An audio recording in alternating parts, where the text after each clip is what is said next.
Our second distinguished speaker is Mr. Phil Jones. He's the chairman and founder of Phil Jones Associates, the leading independent transport engineering and place-making consultancies in the UK and also in Australia.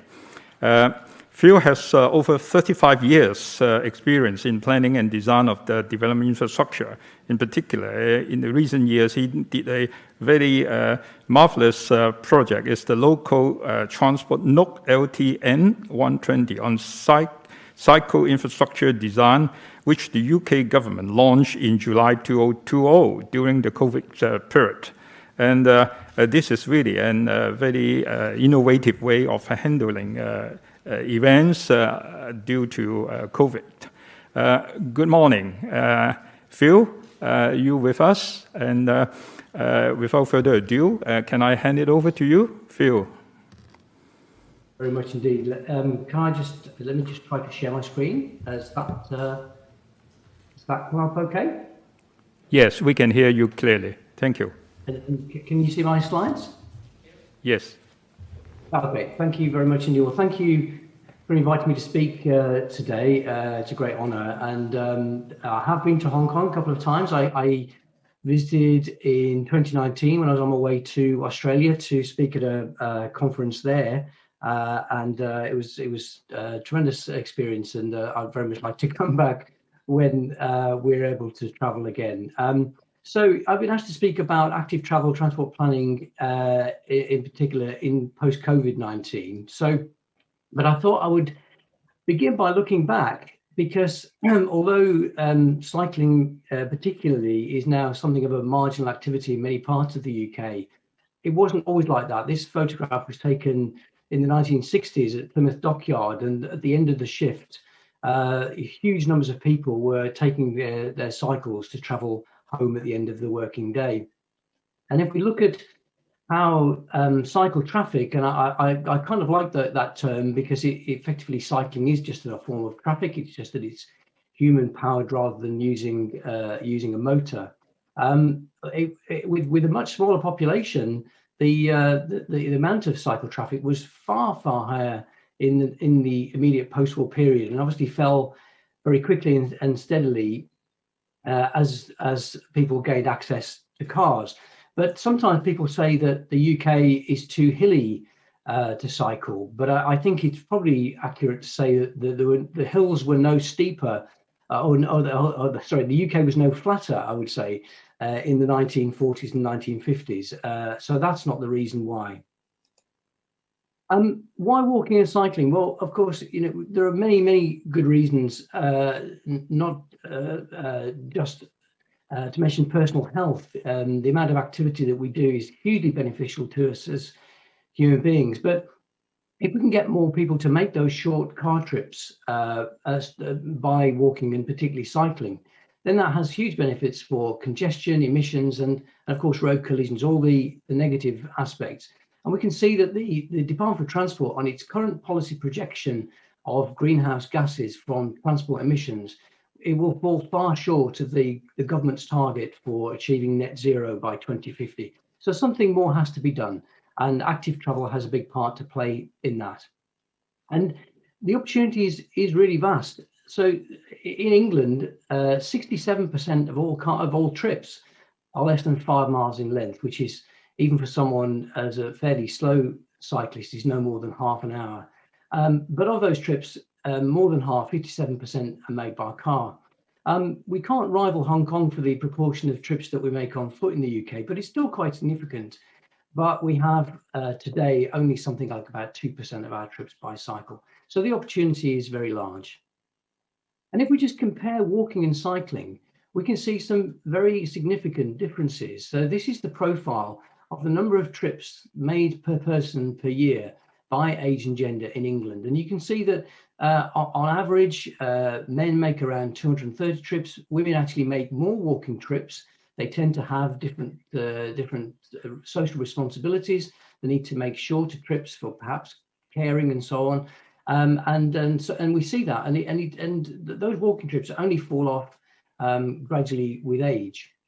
If we then compare that to cycling, firstly, we can see or the graph is the same, the actual numbers are only 10% for so men 24, women 8.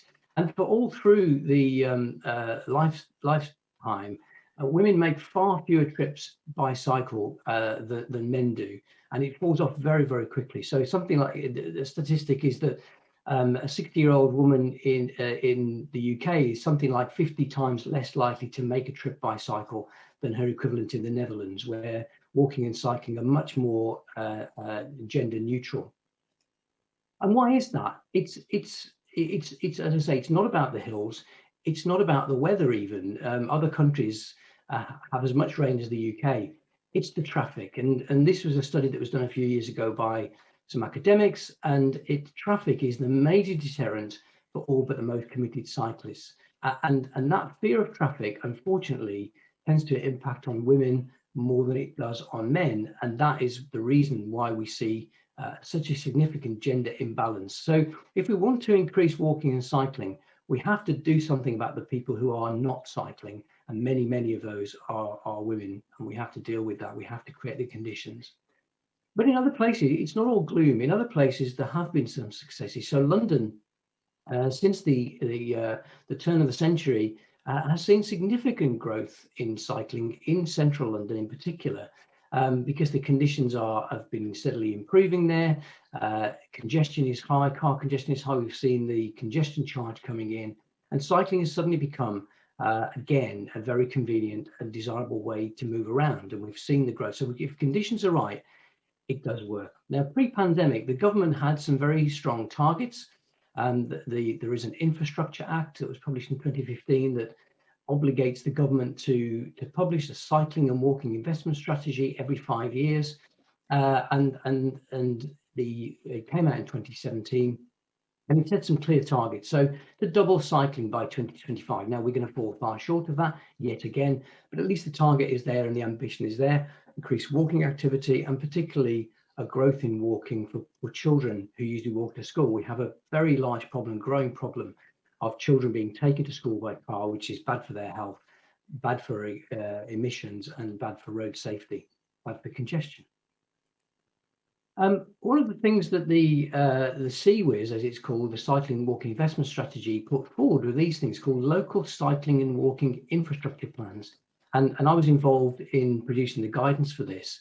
And it's something, no more really than putting cycling and walking on the same basis as other transport modes. In the past, we've done very stringent targets for new road schemes, for new railway schemes, for new bus priority schemes. But cycling and walking has rather been ad hoc. We've seen the opportunity, we've maybe had some funding to spare, and we've put the infrastructure in, but it may not have been in the right place to capture these short car trips that are the key to transforming people's behaviours. So the LC whip is simply putting cycling and walking on a demand-led, objective, data-led process to get this infrastructure in the right place. And the focus is on infrastructure rather than behaviour change, rather than encouragement. So to enable cycling and walking, not to encourage it. Other things that have been happening pre-pandemic was changes to our highway code. And the government has consulted on this, and this is what we expect to see in the near future. And one of the critical things that's going to come out is what's been called a hierarchy of road users. And this is not about saying that pedestrians are more important. What it's saying is that the road users that can do the greatest harm have the greatest responsibility for maintaining the safety of others. So the driver of, let's say, a petrol tanker, which if crashed could cause devastation, has more responsibility for safety than a 5-year-old child walking to school. And I think if we put it in those terms, we can see that. And on a more practical level, around design of infrastructure, the new highway code will strengthen the required behaviour of drivers when they're turning against pedestrians and cyclists at junctions, because that's one of the significant sources of danger and of fear, of how do you cross, and how do you make your way on foot or on cycle. And that's going to put the UK closer to other European nations. But of course, then along comes the pandemic, and what can we? It's been a terrible event, but what can we take from that? What positives can we take from that for the future? I think that's something that we're all trying to grapple with in so many fields. So the government published in July, so this was obviously in preparation before the pandemic, but it was very interesting. During one of the most stressful periods, government still found time to publish Gear Change, and this is the cycling and walking plan for England. And it talks about the step change in cycling and walking, so building on the CWIS and all of that. But interestingly, it talks about this unique opportunity. So written in the time of COVID, we now have this unique opportunity to transform the role that cycling and walking can play and get England moving differently. And one of the strong, I'll return to the question of political leadership at the end, but one of the strong threads in Gear Change is that this is a decision that we all have to take. And Boris Johnson, the Prime Minister, has put his personal stamp on this document. It talks about when he was Mayor of London and the opposition that he faced when London was putting in those cycle lanes, and there was a great deal of pushback, but those opponents were actually in the minority, even though they were very loud. And actually, most people do want to see this radical change, and we've now got some evidence of that. So Gear Change has put forward new funding, £2 billion of new investment, so there is some money to back this up. But interestingly, there is a stronger governance around investing in walking and cycling. So a new body is in the process of being set up called Active Travel England, with a national cycling and walking commissioner. Will be a very high-profile post, and Active Travel England will act as an inspectorate to make sure that all new schemes, whether they're cycling and walking schemes or just highway schemes in general, will deliver or improve cycling infrastructure to the new standards that were produced. And just turn to those new standards, as I said, I was involved in producing this. It's Local Transport Note 120. It came out in July 2020 along with Gear Change. And it sets out in much clearer way than we previously had what is expected of local highway authorities to deliver when it comes to cycling infrastructure. And as it says there, the expectation is that authorities will work to those standards if the schemes are to receive funding. So government is saying it's the stick and carrot of funding that means you must act to these guidelines. And they are, and from personal experience, they are beginning to have quite a significant effect and has created a lot of interest and attention in the profession. So just, I haven't got time obviously to talk in the detail, but just to give you a very quick flavour of some of the themes in LTN 120. We're not, as I said, we're not designing for cyclists. We are designing for people who don't cycle. And so the point is not about what is safe, because the image at the top there is probably quite reasonably safe. You have some dedicated space on the carriageway for a cyclist to use, and motor traffic will stay clear of it. But that's not the kind of environment that you expect an 8-year-old child to cycle in. So it's about what is the people in the bottom image. So it's what's inclusive, and the chart shows the different speeds of traffic for different volumes of traffic. What level of provision will be suitable for most people, and you can see that what's called a fully curbed cycle track, which is fully protected space, is good for it regardless of the volume of traffic, because traffic is immaterial. Motor traffic, you are protected from that. So what Gear Change says is that the most important thing we can do to promote cycle use is to provide these physically segregated bike tracks on main roads, because that's where the main roads take people where they want to go. And it's the fear of traffic that is holding most people back from taking up cycling. But in parallel to that, we also have huge networks of relatively quiet streets, but sometimes those streets have too much traffic cutting through them to make it attractive for people to walk and cycle. So these so-called low traffic neighborhoods have received a lot of attention lately. So the infrastructure here is very, very simple. It's as cheap as it can be, just a bollards to prevent people cutting through. But immediately we create conditions that will encourage more people to walk and cycle, and we've got evidence that how successful some of these schemes can be. And then Active Travel England is also going to be acting as a consultee in the planning system. So new developments like this one in Cambridge will in future be expected to provide good cycle infrastructure from day one. And if they don't, then the chances are that they will refuse consent to build. But what's happened to travel during COVID? So I think it's been really interesting. You know, we've seen this around the world. This is data from the Department for Transport showing car use bus use, and then cycle use during 2020 and then on into the spring of 2021. And we can see that obviously car traffic declined, people stayed at home, but and the weather was good last summer in the UK as well.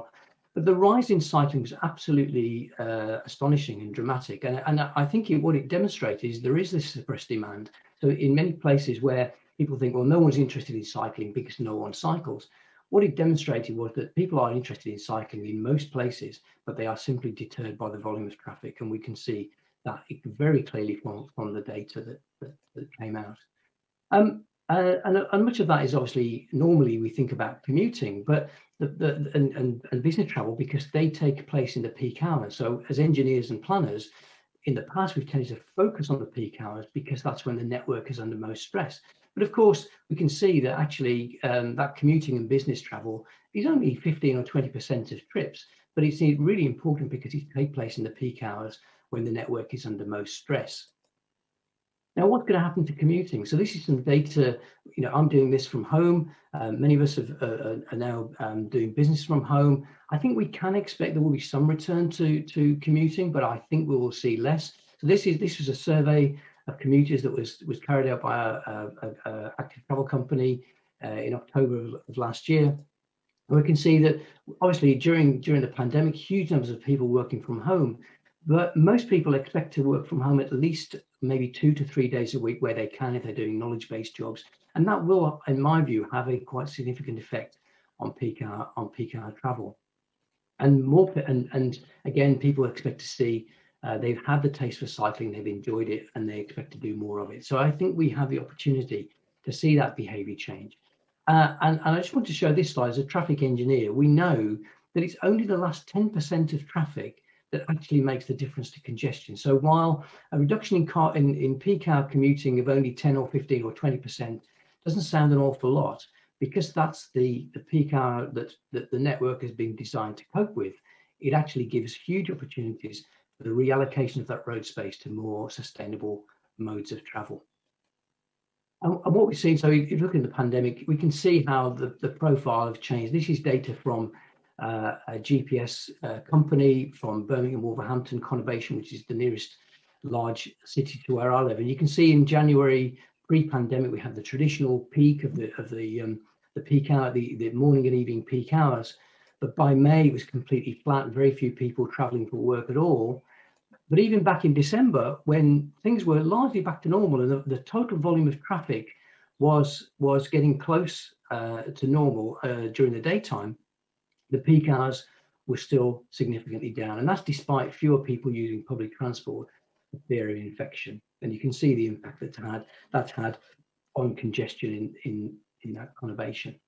So the government responded to that during the pandemic to provide funding to swiftly reallocate road space to cyclists and pedestrians to keep people moving during the pandemic. And this was announced quite early on. And at local level as well. So this is in Birmingham, again, the same conurbation, the leader of the council there. So we have this unique opportunity to plan for the green, sustainable response recovery. We cannot go back to the volume of car traffic we had previously in our city. So people are seeing this opportunity as an opportunity to restart how we travel around our cities. So these low traffic neighborhoods, they quickly popped up they'd already been planned and had been happening for many years, but suddenly they were accelerated with this emergency active travel funding. So this is the inner suburb of King's Heath in Birmingham, and you can see hopefully these are where traffic signs are put up to prevent any external traffic coming through this grid of streets. And it's very simple. This is all that was done almost overnight. I mean, eventually some plants were put in here. It was made look a little prettier, but this was the effect of these low traffic neighborhoods. In time, they become something like this. This is Waltham Forest, which is an inner suburb of London that's done a lot of this and been hugely successful with its low traffic neighborhood policy. So in time, it can become this. But in the pandemic, the immediate response was simply to create these areas where traffic was restrained to create better conditions for walking and cycling. But it's not been universally popular. It seems to have stoked a big debate in the UK about what kind of society, what kind of travel behaviour we want.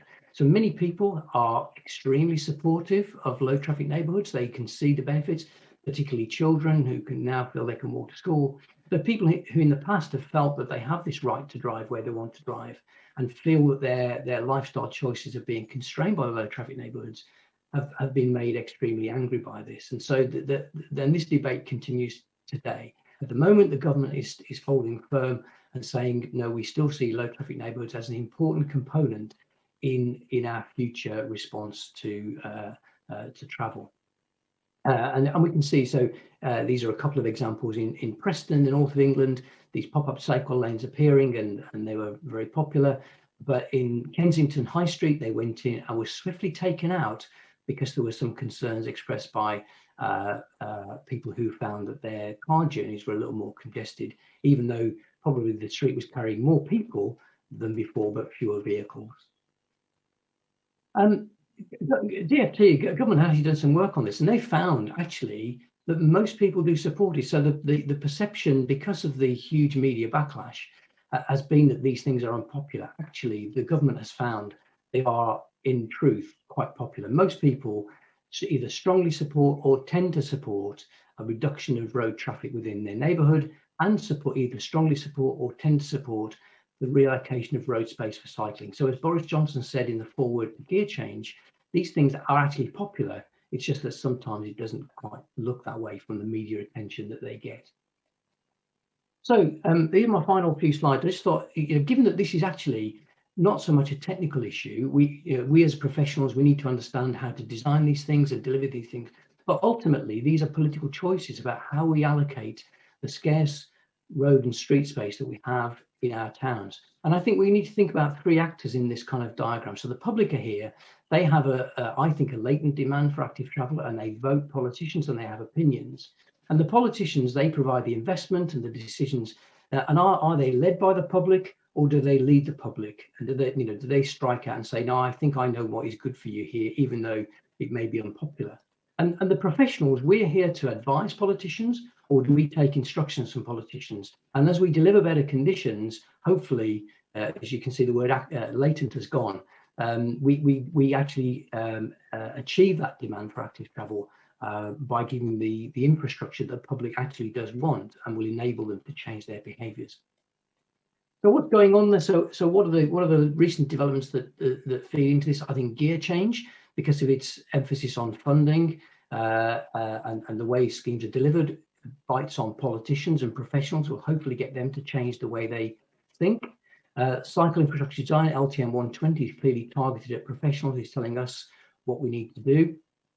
And then the highway code will actually inform the public how they should use this infrastructure, and actually give the professionals confidence that we can design it in the knowledge that the public knows how to use it. So I think the interventions that the government is doing is playing into this triangle. And finally, we just look at how politicians may or may not lead things. The congestion charge. So since 2003, you've had to pay a sum of money, and I think it's currently £15, if you want to drive your car into central London. And the press reports before that happened, the perception was that this was unpopular. 50% of people opposed it, less than 20% of people supported it. So if there'd been a referendum at that time, the congestion charge would never have happened. But the Mayor of London at that time decided not to have a referendum. And so just before implementation, it was close to 50-50. And immediately the scheme went in. Suddenly, because the congestion was, the level of traffic in central London was so much better, and all the scare stories of congestion on the edge hadn't materialised, it was actually quite popular. And by 2006, it was even more popular. And if you held a referendum today to take away the congestion charge, I'm sure it would be rejected by the public. But that was that. So that's an evidence of a politician showing that leadership to make the change. So finally, I think, just to kind of recap, I think we've seen high levels of cycling walk in the past. And walking remains a thing, but cycling has declined massively. There were already these compelling reasons to grow cycling walking. It's good for us, it's good for the planet, it's good for society. And the pandemic has only strengthened that. And really, we all have roles to play, the government, the profession, the public, in making that change happen. So thank you very much for inviting me to speak, and I hope you found that interesting.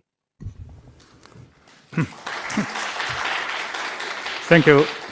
Thank you very much, Phil, for the very detailed account for these particular aspects of cycle and walking travel in the UK.